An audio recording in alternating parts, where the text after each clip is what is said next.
Tradução autorizada sem fins lucrativos da história de Daydreamer 315, e todos os direitos são reservados a ela. Non-profit translation, for entertainment purposes only, of the work of the author Daydreamer 314, and all rights are reserved to her. Capítulo 1. Do futuro ao passado. Departamento de Mistérios, 26 de agosto de 2018. No nível mais profundo do Ministério da Magia, na seção menos conhecida do Departamento de Mistérios, um homem de cabelos escuros estava sentado em uma mesa bem usada, lendo o que parecia ser um pergaminho antigo à luz de velas, em silêncio quando um alarme começou a disparar. A indescritível Esmeralda, uma piada interna de seu recrutador, levantou-se calmamente e enfiou o pergaminho em seu baú, antes de encolher o baú e colocá-lo no bolso. Hadrian Jameson Charles Prince Potter, mais conhecido como Harry James Potter, entrou na sala ritual do Dom em um ritmo calmo. Normalmente, quando os alarmes começam a soar, a maioria das pessoas entraria em pânico e começaria a correr. Mas aquele não era ele, pelo menos não mais. Muitos anos atrás, quando ele era adolescente, talvez, mas não mais, eles se certificaram disso. Aos 17 anos, quando a maioria das outras crianças estava tendo ataques de rebelião adolescente, Harry liderava uma rebelião. Ele caminhou voluntariamente para a morte, apenas para descobrir que não valia a pena menos de um ano depois. Menos de uma semana após a batalha final, Dumbledore se apresentou. Ele explicou que havia forjado sua morte para poder fazer mais pesquisas sem ser observado. Todos aceitaram que tinha sido para o bem maior. Se Albus Dumbledore disse isso, tinha que ser verdade. Harry estava se sentindo mal a semana inteira, mas só quando os funerais começaram é que ele percebeu que algo estava errado. Ele ficou ao lado da família Weasley no funeral de Fred, mas não chorou. Na verdade, ele compareceu a dezenas de funerais e nunca chorou. Foi no funeral de Remus Lupin que ele descobriu o porquê. Foi porque ele não sentiu nada. Pensando bem, ele percebeu que desde a batalha não sentiu uma única emoção. Mas isso não estava certo. Ele caminhou voluntariamente para a morte antes de enfrentar o mais temido Lorde das Trevas em um combate individual e, durante tudo isso, não sentiu nada. Quando ele contou aos seus melhores e mais confiáveis amigos, foi-lhe dito que foi apenas um choque, que ele superaria isso com o tempo. Ele só precisava se permitir relaxar. Mas o tempo passou e, ainda assim, ele não sentiu nada. Quase um ano depois, ele descobriu o porquê. Harry estava sentado no escritório do chefe Ragnok, diretor de Gringotts. Ele estava lá para finalizar o pagamento por invadir e libertar o dragão. Vendo algo nos olhos de Harry, Ragnok chamou outro Goblin. Em seguida, realizou um teste de herança. O que eles descobriram fez o mundo de Harry virar. Harry não era filho de Lilian e James Potter, mas sim filho de Severo Snape Príncipe e James Potter. Ele era o senhor de 8 casas. E isso não foi o pior. Havia evidências de que ele estava sob poções de lealdade, submissão e compulsão desde que era criança. Blocos foram colocados em sua magia. O primeiro foi colocado em 1º de novembro de 1991. O segundo bloco foi colocado quando ele tinha 2 anos e outros foram colocados quando ele tinha 5, 11, 13 e 16 anos. Tudo isso trazia a assinatura mágica de Alvo Dumbledore. Houve também um bloqueio no vínculo de sua alma gêmea, e ele recebeu mais de 200 poções do amor diferentes, a grande maioria das quais destinada a Ginny Weasley. Ragnok explicou que era por isso que ele não conseguia mais sentir nada. Seu corpo lutava contra o bloco de alma gêmea desde que ele foi colocado quando ele tinha apenas 4 meses de idade. Com a adição das poções fez com que suas emoções se esgotassem. O curandeiro Goblin que foi trazido para remover todos os resíduos de poções, feitiços, glamoures e amarras que estavam nele teorizou que todas as suas emoções desde os 16 anos de idade foram induzidas por poções ou feitiços. Sentado na ala de cura de Gringotts, Harry, agora Hadrian, jurou que se vingaria. Uma leve batida na porta chamou a atenção de todos. Enquanto o observavam, uma Goblin idosa com olhos claros entrou de mãos dadas com ninguém menos que Luna Lovegood. Luna foi sentar-se ao lado de Hadrian e deu-lhe um abraço antes de explicar. Luna disse a eles que ela tinha sangue de vidente e sabia que tudo estava prestes a mudar. Ela não conseguia ver os detalhes, mas tinha informações. O Goblin vidente com quem ela veio disse que os dois ajudariam. Eles explicaram que tinham visto uma maneira de consertar tudo, mas isso teria um grande custo e um grande risco, e não havia garantia de que funcionaria. Eles disseram que coisas terríveis estavam para acontecer e que não havia nada que qualquer um deles pudesse fazer para impedir isso. Quando chegasse a hora certa, o mais brilhante dos leões viria e mostraria a Hadrian como encontrar a luz na escuridão. Com o tempo, eles encontrariam uma maneira de reverter a situação e dar-lhes uma segunda chance, uma chance de quebrar as correntes. Hadrian concordou em usar glamour para que Dumbledore e aqueles que trabalhavam para ele não soubessem que ele havia descoberto sua traição. Na verdade, ele achou muito fácil desempenhar o papel de agente duplo. Hadrian percebeu que estava fazendo a mesma coisa que seu pai, Severus, foi forçado a fazer. Nos meses seguintes, o que restou do mundo de Hadrian desmoronou. Dumbledore aprovou leis que foram elaboradas por ninguém menos que Hermione, que forçaram todos os elfos domésticos a serem libertados, proibiram todas as criaturas sombrias e tornaram ilegal ter um núcleo sombrio. A primeira coisa que Hadrian fez quando ouviu falar dessas leis foi ir até a casa de Andrômeda e tentar convencê-la a pegar Ted e fugir. Foi aí que ele soube de mais enganos. Assim como ele, Remus recebeu poções do amor. Tonks apenas fingiu se casar com ele para ter certeza de que ele não tentaria levar Harry embora como ele e Sirius planejavam. Ted não era realmente seu filho, mas filho de Tonks e Moody, entre todas as pessoas. Ele saiu rapidamente antes que ela pudesse ligar para alguém, e foi para o próximo lugar que ele conseguiu lembrar, Shell Cottage, apenas para encontrá-lo em chamas. Correndo para dentro, ele encontrou Arthur Weasley. Ele foi atingido por vários feitiços cortantes, entre outras coisas. Não havia nada que Hadrian pudesse fazer a não ser vê-lo morrer. Arthur disse a ele que o ministério havia levado Bill, Fleur e Victoire. Hadrian removeu o corpo de Arthur da casa e o colocou para descansar ao lado de Dobby. Foram dias de busca de informações no ministério para descobrir para onde haviam sido levados. No final das contas, ele fez acordos com George e Charlie para ver se conseguiriam tirá-los do país. Infelizmente, eles não tiveram o sucesso que esperavam. Hadrian conseguiu entrar no campo de prisioneiros, mas já era tarde demais para Guy e Fleur. Passando pelas celas, ele viu algumas pessoas que reconheceu e começou a abrir as portas. Eles abriram tantas portas quanto puderam para causar distração e pelo menos dar uma chance a algumas pessoas. Alguns dos alunos com quem ele estudou, incluindo Draco Malfoy, optaram por segui-lo enquanto ele se dirigia para onde as crianças estavam detidas. Num pequeno prédio no meio do complexo ficavam detidas 11 crianças com idades entre 3 e apenas alguns meses. As condições eram terríveis e era evidente que ninguém cuidava deles. Hadrian e os outros reuniram as crianças antes que usassem a chave de portal que ele trouxera para fugir. Eles tiveram sorte, parecia que todas as chamadas morais das luzes eram apenas para exibição, já que todo o lugar havia sido destruído pelo fogo demoníaco. Essa foi a última vez que ele viu muitos deles, embora ele tenha conseguido estabelecer um canal de comunicação com George, Charlie, Draco e Blaise Zabine mais tarde. Na maior parte, o que aconteceu naquela noite foi encoberto, mas Hadrian conseguiu usar sua fama para iniciar um inquérito. Ele ressaltou que muitas antigas famílias de sangue puro foram atacadas e que não queriam arriscar outro problema de Senhor das Trevas. Menos de 6 meses após o início do inquérito, Hadrian desmaiou. Ele acordou em St. Mungo's algumas horas depois e foi informado de que havia recebido um veneno muito raro e que não havia cura. Tudo o que podiam fazer era mantê-lo confortável. Seus supostos amigos e familiares falsos apareceram e choraram pelas câmeras, mas nunca passaram nenhum tempo com ele, pelo que ele ficou grato. Uma noite, Hadrian acordou com a sensação de estar sendo observado. Sentado ao lado de sua cama estava uma pessoa com vestes indescritíveis. Quando o capô baixou, Hadrian quase sentiu alguma coisa. Por um momento ele poderia jurar que estava olhando para Sirius Black, mas então percebeu as pequenas diferenças entre este homem e seu amado padrinho. Sentado ao lado dele estava ninguém menos que Regulus Black. Foi aí que a primeira parte do que Luna disse fez sentido.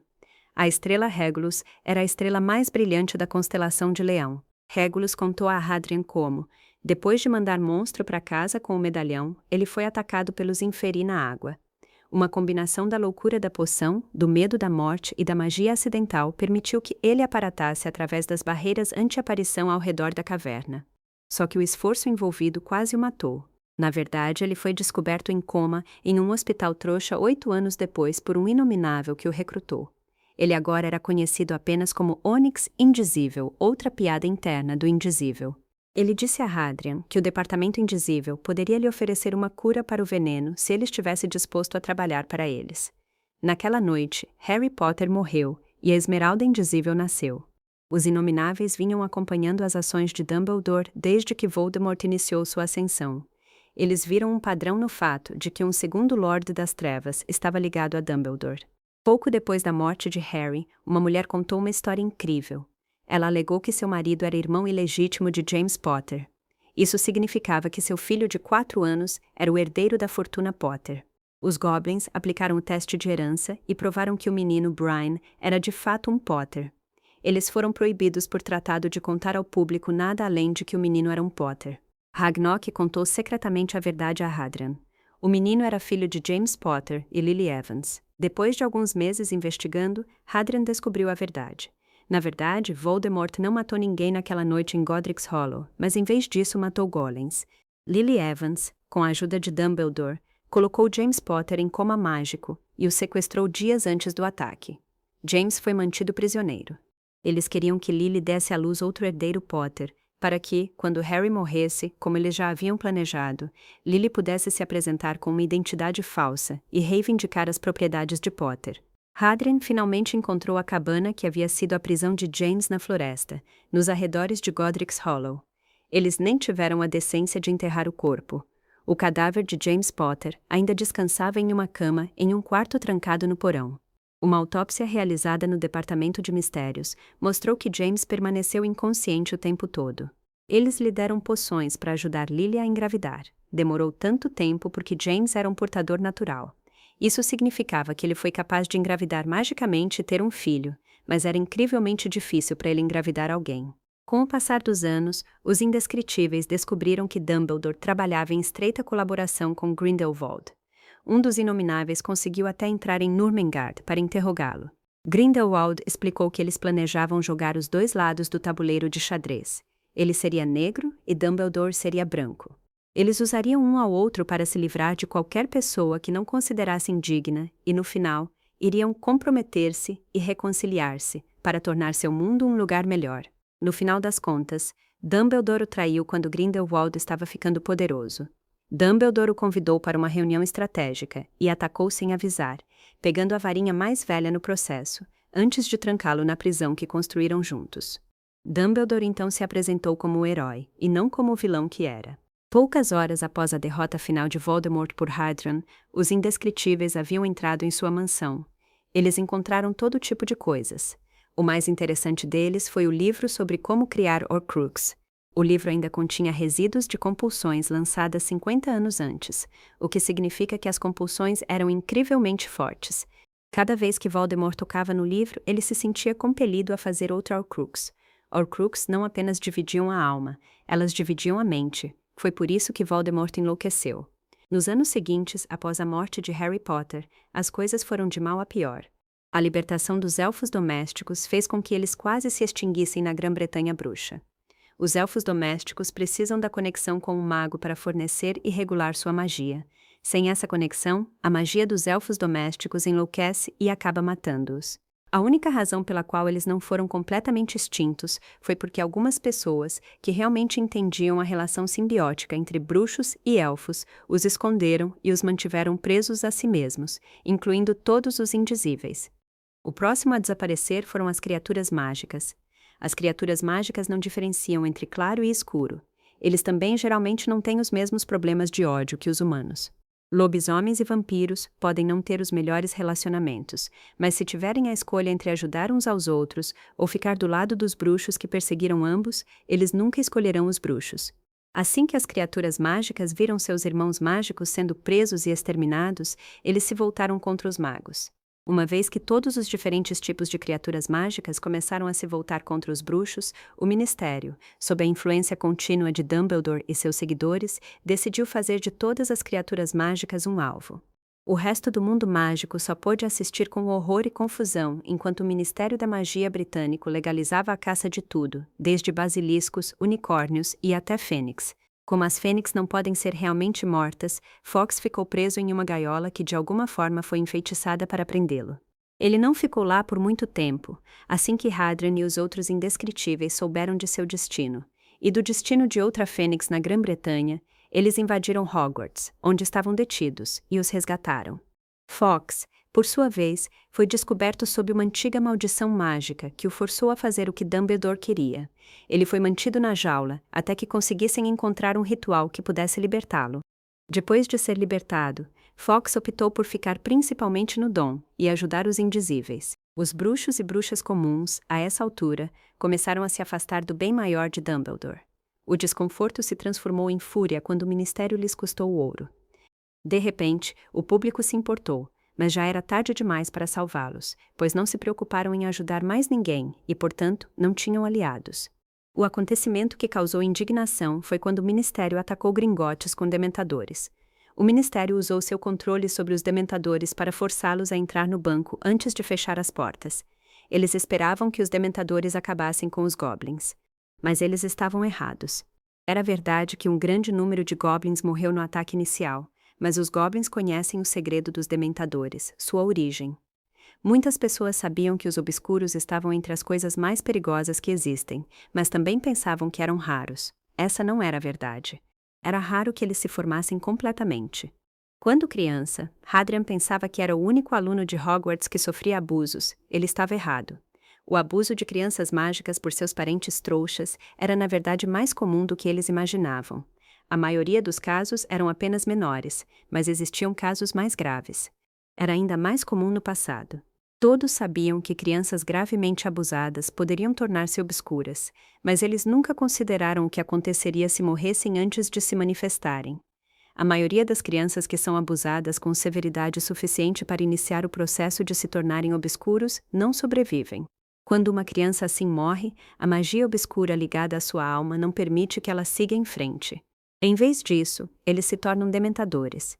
Eles se alimentam da felicidade dos outros, na tentativa de proporcionar conforto à criança que costumavam ser, ao mesmo tempo em que tentam fazer com que as pessoas ao seu redor entendam como se sentem. Embora seja relativamente raro nos tempos modernos, isso acontece. Sabendo disso, os goblins usaram um ritual antigo para libertar as almas das crianças. Foi um ritual muito complexo que utilizou muitas formas diferentes de magia. A única maneira de libertar as almas das crianças era despir o exterior do dementador e reconhecer a criança que estava por baixo. Em seguida, permita que a criança explique sua dor, proporcionando ao espírito o conforto e o amor que ela nunca recebeu. Foi muito difícil de fazer, porque poucos tinham a força física e emocional necessária. Os goblins conseguiram libertar todas as crianças durante um período de 12 dias. Dumbledore e o Ministério acreditavam que levaria cerca de uma semana para os dementadores acabarem com a nação Goblin, mas mantiveram o prédio lacrado por 2 semanas apenas por segurança. Eles esperavam que, quando abrissem as portas, encontrariam seu grupo de dementadores cercado pelas cascas sem alma de toda a nação Goblin. Assim que os Goblins morressem, eles simplesmente assumiriam o controle do banco e confiscariam o ouro. Não foi isso que aconteceu. 2 semanas depois de selar as portas, eles as abriram e enviaram seus patronos para dentro. Quando entraram, encontraram um saguão de banco quase completamente vazio. O lustre e até mesmo os balcões do caixa haviam sido removidos. A única coisa na sala era uma única mesa no meio da sala. Naquela mesa estava o mais recente tratado de paz com a nação Goblin, que foi rasgado ao meio. Todos eles sabiam o que isso significava. Foi uma guerra. Os meses se passaram e o ministério começou a relaxar, pois não houve ataques dos goblins. O novo problema eram as pessoas. Tinham estado tão confiantes na sua capacidade de assumir o controle do banco, que nunca consideraram o que aconteceria se falhassem. Os túneis que levam ao coração da nação, bem como aos cofres, foram selados com magia goblins. Isso significava que ninguém tinha acesso ao seu ouro. Quase durante a noite, a economia entrou em colapso. O ministério tentou manter o controle, mas eles estavam lutando. O povo ficou furioso e pequenas rebeliões começaram. A resposta do ministério foi brutal, mas nunca impediu algumas pessoas. Assim como os goblins, muitas criaturas mágicas decidiram dormir e deixar que os pequenos bruxos estúpidos se destruíssem. As únicas pessoas com quem tiveram contato real foram os indizíveis, e Hadrian em particular. Aprender com as diferentes espécies permitiu-lhes traçar um plano. Usando cristais do tempo das cavernas dos goblins, eles foram reduzidos a pó para fazer vira-tempos, bem como rituais dos centauros, sereias, sedosos, elfos, goblins. Assim como muitos outros, eles encontraram uma maneira de reverter o próprio tempo para dar-lhes uma segunda chance. O próximo ano e meio foi gasto preparando tudo. Foi decidido que Hadrian seria quem voltaria. Isso se deveu em parte ao fato de ele ter usado todas as 3 relíquias da morte, e se houvesse alguma verdade nessa história, então ele poderia ser o mestre da morte. Esperava-se que isso o ajudasse, embora ninguém tivesse certeza. Todas as informações que conseguiram reunir foram armazenadas em baús dimensionais que foram encolhidos e colocados dentro de outro, e o baú externo estava coberto por fragmentos de cristais do tempo. Eles reuniram milhares de memórias. Não havia como saber se Hadrian se lembraria dessa linha do tempo, mas eles esperavam que as informações nos baús ajudassem. Ele até conseguiu bolas de memória, algo semelhante a uma pensativa que projetava a imagem holográfica de uma pessoa, de muitas pessoas, incluindo Charlie, George e Draco. Hadrian usou Fawkes para visitá-los quando trouxe Brian para George. Eles estavam capturando e interrogando muitas pessoas de Dumbledore na tentativa de obter o máximo de informações possível, incluindo Lily Evans. Foi quando Hadrian descobriu que Lilian de alguma forma conseguiu ser uma mãe ainda pior do que sua irmã Petúnia. Embora Hadrian passasse a odiar Lilian tanto quanto Dumbledore, ele simpatizava com seu meio-irmão mais novo. Não era culpa dele que Lily fosse sua mãe. Hadrian usou sua magia para passar pelas proteções e entrar na mansão Potter, onde Dumbledore estabeleceu sua base de operações. Ele tinha sangue Potter em suas veias, então não poderia ser afastado. Quando encontrou o garotinho, agora com 7 anos, em um quartinho no porão, ele sabia que tinha feito a coisa certa. Gentilmente, Hadrian explicou quem ele era e perguntou a Brian se ele queria ir embora. O menino assustado, abaixo do peso e machucado, nem hesitou antes de se jogar nos braços de Hadrian implorando para nunca mais voltar. Hadrian viu tanto do menino que ele já foi neste garotinho que Brian parecia ser o oposto de como Hadrian era quando estava sob o glamour de Dumbledore.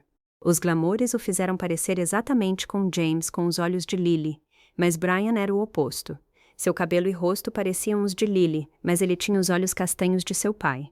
Ficou claro que o menino não estava sendo cuidado adequadamente e estava sendo abusado. Como último parafuso, antes de partir, Hadrian enviou todos os arquivos e papéis que estavam na mansão para o Dom antes de selar a propriedade com sangue. Hadrian então levou Brian para Praga, onde Charlie, George e Victoire moravam atualmente. A amizade de Hadrian com George estava tensa desde a guerra, embora ele não tivesse ideia do motivo, mas eles aprenderam a lidar um com o outro, novamente depois que Hadrian explicou sobre sua incapacidade de sentir. Embora o relacionamento deles fosse complicado, quando Hadrian lhe disse que acreditava que Brian estava sendo abusado, George imediatamente se ofereceu para adotar o menino. Enquanto ele deixava Brian, agora renomeado como Gabriel, George e Charlie, lhe transmitiram suas mensagens. O plano era mandar Hadrian de volta logo após a fatídica viagem ao zoológico, mas antes de receber suas cartas de Hogwarts. Este momento foi escolhido porque, após o incidente no zoológico, Hadrian recebeu uma das piores surras que sofreu antes de começar a escola. Não havia dúvida na mente de Hadrian de que ele estivera perto da morte, eles esperavam que esse fato lhe permitisse fundir-se e superar seu eu passado. Havia muitas pessoas que estavam dispostas a ajudá-lo. Foi uma mistura estranha de pessoas de todas as casas. Todos queriam uma chance de uma vida melhor. Foi isso que levou até hoje. O alarme significava que eles haviam sido descobertos. Faye Dunbar, que esteve na Grifinória no mesmo ano que Hadrian, embora eles nunca tenham interagido de verdade, o estava alertando. Ela trabalhou como secretária no gabinete do ministro. Kingsley havia sido aposentado há alguns anos, e Hermione realizou seu sonho de se tornar a mais jovem ministra da magia. Ela era tão péssima nisso quanto Hadrian esperava. Ela também odiava o Indizível e o Dom. Isso porque, embora os Indizíveis atuassem no ministério, não respondiam ao ministro. Foi nos contratos dos Inomináveis que sua única lealdade era para com a própria Senhora Mágica. Hermione e Dumbledore pensaram que teriam acesso a todas as informações do Dom quando ela se tornasse ministra. Eles estavam errados, embora isso não os impedisse de tentar forçar a entrada. Eles foram rapidamente descobertos e enviados para as malas. Os Indizíveis vinham assumindo cada vez mais riscos ultimamente. Eles sabiam que estavam perto de serem descobertos, então tiveram que tomar cuidado com o vento. O alarme significava que Dumbledore sabia que Esmeralda Indizível era Hadrian, e que eles estavam agora a caminho do Dom para se livrar dele. Enquanto Hadrian preparava tudo para o ritual dos Indizíveis, Opal e Amber entraram na sala. Abaixando os capuzes, Hadrian olhou para os rostos de seus amigos mais leais, Luna e Neville. Tomando suas posições, eles iniciaram o ritual. Enquanto eles faziam o ritual, algo começou a bater na porta. Parado no centro das runas rituais, o mundo de Hadrian começou a girar quando eles terminaram o ritual. Quando sua visão começou a se estreitar, Hadrian só pôde observar a porta se abrir e entrar as pessoas que ele mais odiava.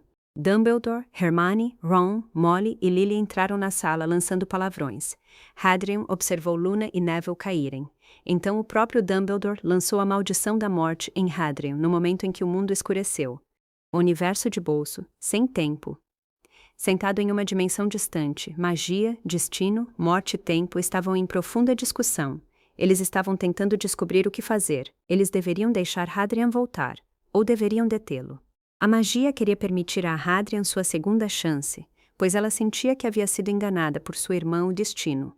A magia tinha planos tão grandes para Hadrian até que um dia o Destino estragou tudo quando ela estava de mau humor.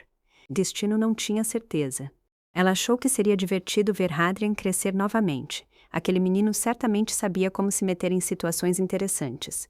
A morte, assim como o Destino, estava em conflito. Ele queria deixar seu mestre ter essa chance, pois isso faria com que ele não tivesse que coletar todas as almas que tinha também. Muitos morreram antes do tempo, porque Dumbledore não conhecia seu lugar. Ao mesmo tempo, odiava a ideia de ter um mestre. Hadrian foi a única pessoa a reunir todas as relíquias em um só lugar, e mesmo voltando no tempo, ainda seria seu mestre. Ter um mestre já era ruim o suficiente, mas ter um mestre que era criança era ainda pior. O tempo foi completamente contra. Ele odiava quando os mortais mexiam com ele. E Hadrian já tinha feito isso com toda aquela bagunça do tempo. Não era culpa dele que magia e destino nunca tivessem aprendido a ter cuidado com seus brinquedos. Depois de séculos em seu pequeno universo, os seres imortais concordaram que dariam uma segunda chance a Hadrian. Mas eles não queriam que ele soubesse de tudo, como disse o destino, que tiraria toda a diversão disso. Então eles se certificaram de que suas memórias seriam vagas. Eles enviaram a alma inconsciente de Hadrian de volta no tempo e partiram para cuidar de seus negócios. Nenhum dos outros viu Destino voltar para a sala com um sorriso malicioso no rosto. Ela simplesmente não resistiu a mexer com um dos favoritos de sua irmã e com o novo mestre de seu irmão. Com um gesto rápido, ela acrescentou seu próprio toque ao ritual que Hadrian havia realizado e riu enquanto saía furtivamente da sala. A magia ficaria tão brava com ela, mas foi muito divertido.